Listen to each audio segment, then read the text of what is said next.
So one of the things that I was trying to understand about this whole awareness and where we're going is that when I came to realize, because I was one of these people who always wanted to leave. I mean, I just never really liked being on the planet very much. And I always thought it was just like a sucky place. It was painful. People were not nice. I always felt bad about myself. I felt judged about everything.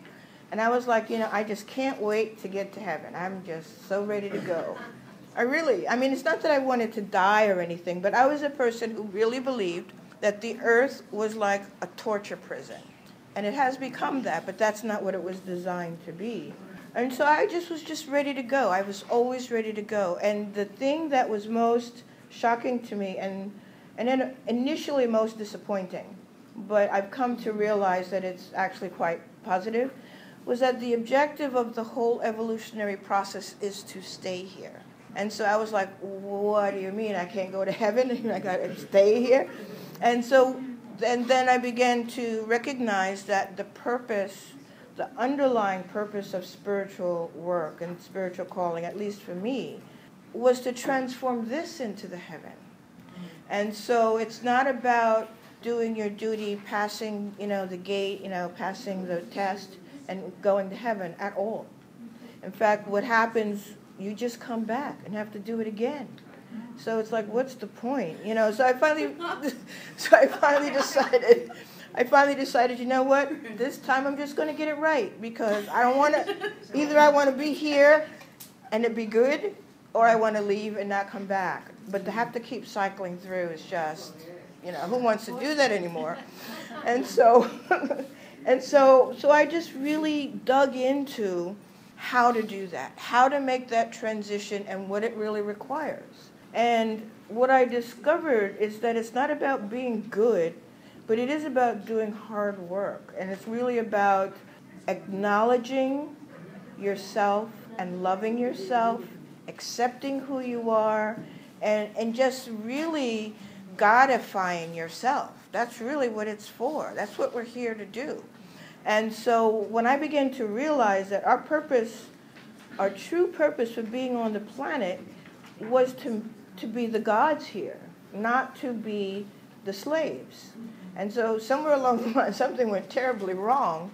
But the truth is, we're these beings who were sort of birthed onto the planet because the creator, the prime creator, the first creator who first made yin and yang, wanted to have a physical experience. So it wasn't that some angel fell from the sky and sinned. No. God said, go down there and make me a place that I can experience physicality. And so when you think in terms of the divine consciousness as being just thought or a mind or feeling, whatever that is, we can't really know. But it's like, how boring is that? And so we have this divine creator, another millennia, what now? And so it keeps creating stuff. And so it created the cosmos, and it was like, oh, I like that. And then it was like, planets are nice, but, maybe people would be interesting. So people started to be born. And fish, so it's really about a curiosity and a creativity of the divine force that we're sent here to embody. And so in recognizing who we are and in throwing off, all of that planned programming, we begin to really embody who we truly are. And that's the real gift of this understanding.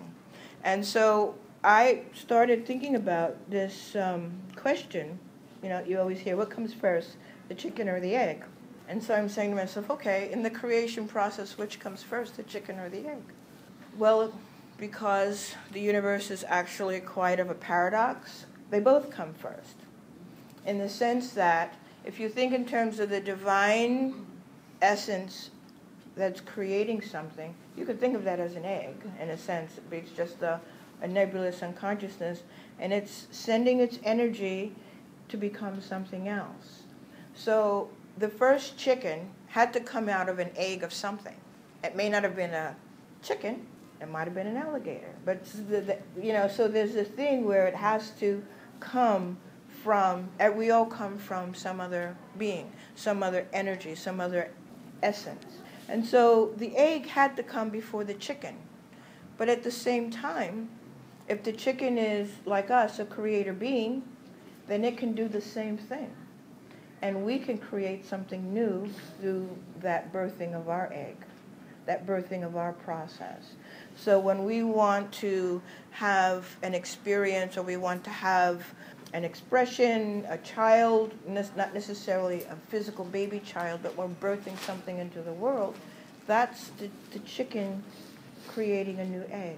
And so there's a cycle that happens in our lives where we have to recognize who we are, then we can birth something new. And then out of that birth something new, and out of that birth something new. And we have the power to do that when we recognize really and truly who and what we are, and that we do have this divine power within our beings. So it's a little bit of a complicated offering, perhaps, that I'm giving you. But I just feel that we are all beginning to approach these experiences and may not be recognizing what's happening. And so when you have these dreams, or you have the visualizations, you might think of it as a daydream. I think it's important for us to consider that these are memories of real experiences, or if they're not memories of real experiences, they're things that we're creating, that we're going to experience. So when you're having a conversation in your head about, how nasty the guy down the block is, when you pass that guy, he's going to be nasty, because you created that. If you're having a conversation with your head and you're saying to yourself, well, I'm going to have a different approach. No matter what he does, I'm going to smile when I pass this guy. And you're creating a different experience. And so we do have a great deal of power to change how we experience things, and to change how we have a relationship to various things. So I just feel that it's one of those things where we can really begin to take hold of our lives, take hold of who we are, and begin to create the world as we want it to be created. I wanted to just take a moment, though, to see if there are any questions, because I'm kind of moving along with a lot of information. Yes. Could you talk about ascension? What is it really meant? You said that in one of the drawings, you had your past life selves, and what you meant about that ascension, because as you know, I've been hearing a lot of stuff about what the 2012 ascension was, and nobody went up on the spaceship like they wanted to. So yeah, it was very disappointing. Right. It was very disappointing. But the spaceships are there. I have to say, they are there. Only being facetious, right? But it's true. No, it's the truth of it is that what's happening for a lot of us is that we are ascending. In fact, in order to have been on the planet at this time, you would have already have had to ascend at another time. So every single human being on the planet is already an ascended being. We don't remember it, but we're all masters. Masters at what we accomplished coming into this choice to be here.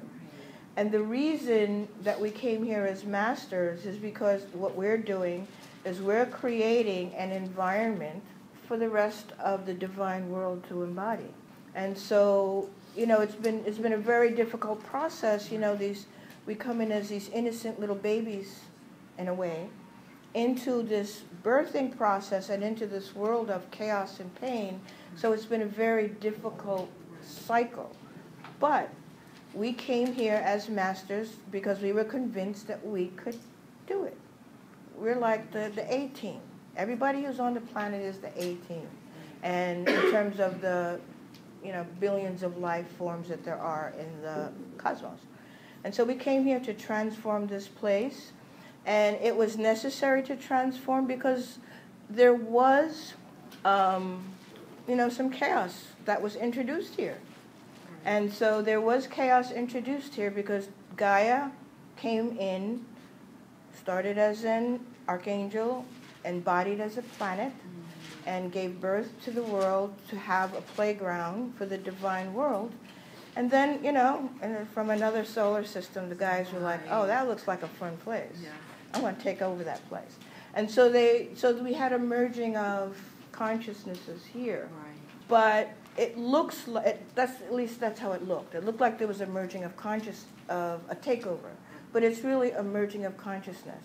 So on the planet, the divine world needed a game board to work out this business of embodying. Because in order to embody, you have to split into forces, yin and yang, light and dark. Otherwise, you can't have physicality. But how do you keep the balance? Right. And so that's what we're here to figure out, how to keep the balance between the light and the dark, the good and the bad. And so we came in here as spiritual warriors to figure out, it's not that we don't know it when we're in our ascended state. We know that. But how do we translate it into a physical expression, into a human expression? And that's what Earth is doing. So Earth is doing this with humanity in order to serve the entire cosmic creation. So we're doing something that's really purposeful, and we're doing something that's going to have a major difference. It's going to transform all of creation. Because this is the first planet in which human beings, the first planet in existence, the first place in existence where human beings are ascending embodied. And that's what we're doing. That's different than other ascensions. So we might have ascended in other lives, but that when you ascend, you usually also die. At least in the past. Is there anyone else who could sign in? I just had a question. Mm-hmm. In 2012, I guess I was like 24. A lot of friends my age were in massive, horrible accidents where they almost died or they died. Is that because the vibration was like speeding up so much? Did it have anything to do with that? I think that's a big part of it. It's like it became a real crisis point. So, for instance, in the ascended state, you know, which you might consider the dream state, or in altered other realities, each human being was asked, do you want to stay or do you want to go? And so every human being answered that question from that ascended soul state. And so people who wanted to go left. Or people that were on the fence got into accidents? Or people that were on the fence, yeah, they might have had a challenge to see what they really wanted. Because you have to go to the edge to figure it out. Do you really want to die? Or are you just talking stuff, you know? You know, you're just feeling bad, but do you really, really, really want to go? Well, I'm going to give you an opportunity to figure that out. And that's kind of what happens. And then again, there are some beings, human beings, who have other things that they really want to do. And so they're like, so it's like, you know, because if you think in terms of the circle, all of these life expressions. But let's say you have all these expressions happening at once. And you're here on Earth trying to figure all this out. But one of these guys is a captain of a spaceship. Maybe that's who you want to go to. Maybe that's the expression you'd rather have. And so if you're a person on Earth who's creative and dynamic and been working really hard and you've done everything right and you see the world is changing, you're like, you know what? I'm done. And that's what happens. And the problem is that we don't do this in conscious memory, so we don't remember. So, you know, I recently had a friend pass away, and that was an experience. But I truly felt that this person had just made the decision on a soul level, that ready to go. You know, and a lot of us have seen people pass away when you just feel like they're ready to go. Yes. They were ascending, how come there's so much crime going on now? Like, if you ascend, you get rid of some of the bad stuff, but you learn your lesson. Yeah, but So yeah, that's what I thought too. But it's not about learning the lesson. It's about transforming the world. Creating. It's about creating within the world that space of crime-freeness, of that space of not having war, that space of not having all this chaos. It's really our jobs to change it. But it's happening in unison with a cosmic transition. So we're getting tremendous energies flowing into the earth. And these are energies that are physically changing our vibrations. You ever feel the heart palpitations that are happening? Or the dizziness? This is because the energy soup that we're living in is being changed from a cosmic level. And so we're like a little bit destabilized. And so what's happening is those people who are like really, really toxic, all that stuff is spewing out of them. And so it's creating a heightened chaos that... So it could bring out good or bad. It could bring out good or bad, but even in your own life... But even in your own life, don't we feel just challenged in a different way than we did in the past? It's not that it's not a challenge. It's like, what the heck? Where did this come from? That's the challenge. It's like, why am I depressed? I am like so great. Yesterday I was fine. Today I'm like flat on my back. And that's because of the transitional energies that are interfacing with our cellular structure and are causing fluctuations that are making it hard for us to just be the normal. Because we can't be normal anymore. The world is changing. The cosmos is changing. We either have to go with the program or go. That's the only choice we have. You know, one day I feel so energetic, and then the next day I feel like... Yeah, it's because of these fluctuating energies, and it's sort of like being in a crab in a boiling soup. You don't quite notice that the energies are getting hotter and hotter until all of a sudden you're in trouble. Well, that's kind of what we're going through, except that it isn't necessarily designed to cook us, or make us die. But people will die. People are dying. People who can't handle it are dying. So it's really a serious thing. It's not a game. It's really not a game. Anyone else? So, let me understand this. Mm-hmm. If a person get a heart attack and get paralyzed from one side of the body, it is because that person asked to get that... Not the person. Remember we was talking about the parent soul? And so from the perspective of the parent soul, or from the perspective of the higher levels of our being, it's not such a big deal, because they know you're not going to die. So say your soul, and it's like, okay, little Kathy is like having a stroke. She'll be back in a few days. We'll send her off again. It's not a tragedy to them. To the oversoul, it's not a tragic thing. But once you go into physical embodiment, when Kathy was on the oversoul and she saw that 3D outside of herself, when she incarnated to the earth, 3-dimensional, right? You were up there 5-dimensional. So the 3D right? Kathy doesn't have a clue. Right. In 5-dimension. But in the 5-dimension is looking at, okay, here's Kathryn. Here is Susie. Here's Bill. All right, and this is George. And this is Ramon. And this is, Pi. And so all of these are going on at the same time. And these are all the same being. From the perspective of the parent soul, these are the same being as it. And so when one of its manifestations, which you can think of as a child, dies, he's like, oh, great, you want to come over here?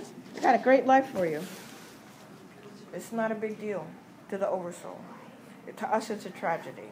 But to the oversoul, it's like, okay, so you've moved out of this embodiment. Let's sit down for a while and figure out what we learned in that embodiment. Next time, let's try it this way. And so we get all excited. I'm going to go back, and this time I'm going to remember at least this thing. And so you go in again, and you try. And the truth of it is, ultimately you do remember some of it. And that's why we're all so dedicated in this life to making change. How many people are were out on Occupy Wall Street? They weren't spiritual necessarily, but they were dedicated to making a change. So a person doesn't have to be spiritual to be doing that spiritual work. Or in the 60s when they didn't want war, you know what Yeah, I mean? They would so go it's like- right, and people thought they were crazy, but But see, the progression is, Right. remember how different for those of us who are old enough to have been alive in the 60s? I think a lot of us have been. But it was really a different world then. It was really a different world. It was really toxic and scary world at that time. And people were out there marching and protesting. I mean, even the civil rights stuff, it was like a really toxic, not that there aren't still remnants of it now, you know, there's still hatred and racism, but it was a different world feel. And now it's very different. Now it's much lighter. It's much, much lighter. And there's been a lot of progress. And so this has been us in our various lives diving back in, making a little change, coming back in, making another change, coming back in. And when we do that collectively, we've literally changed the world. And it doesn't look that way, but the truth of it is when the Mayan calendars and all these prophecies, Nostradamus, they were reading the prevailing energies of their time.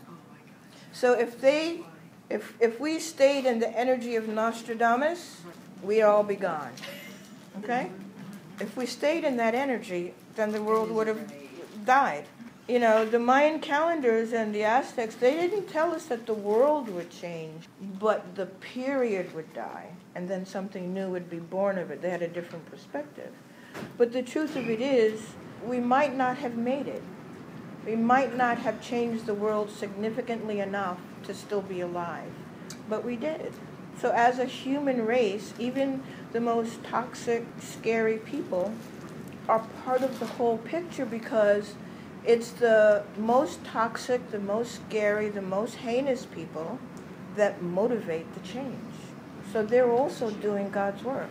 And so that's why sometimes you have to maybe hate the behavior but not hate the being, because the being is still, in some fashion, flowing into the whole evolution of our life stream. And the truth of it is, and when we get to that space, then we all have to make it. We've pretty much decided as a humanity that everyone is going to make it to the other side. So all of this toxic agitation that we're looking at right now is actually the working out of that process. The letting go of the pain, the letting go of the conflict. And it's true. I mean, even if you go to the right wing, to the left wing, up, down the scale of economics, everybody is tired of it. Everyone's tired of it. Nobody wants to really do this anymore, this game of fighting each other, hurting the earth. Small percentage are still stuck in it, but we have the power to change it through our thoughts, through our heart, feeding that energy. We're creator beings. We need to send light and energy into spaces that are in conflict and help to transform it with our own healing powers. And we do that in our own individual lives as well.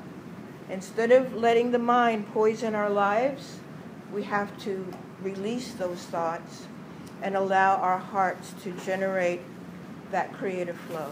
And that's basically, I guess that's it. I'm out of time, so just about. But if you have, I might have time for one or two questions. Do I have all the drawings back?